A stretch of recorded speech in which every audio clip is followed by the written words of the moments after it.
Mənə görə döyüşmüsən, indi məndən kömək istəməyə gəlmisən. Dayan orada. Sən necə danışırsan ay icra başçısı? Bu oğlan sənə görə yox, torpaq üçün döyüşüb. Sənin kreslon üçün yox, bayraq düşməsin deyə döyüşüb. Bu ayağını kabinetdə itirməyib. Bu ayağını səngərdə qoyub.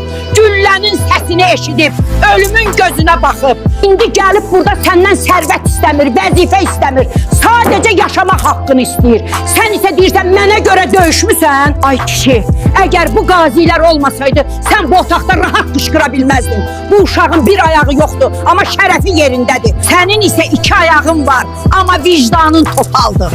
Qazinin qarşısında səsini qaldırmaq kişilikdən deyil. Burada səs qaldıran sən deyirsən, burada sənin üstünə çökən qazinin ağıdır. O ah ki bir gün səni kreslonla birlikdə yandıracaq.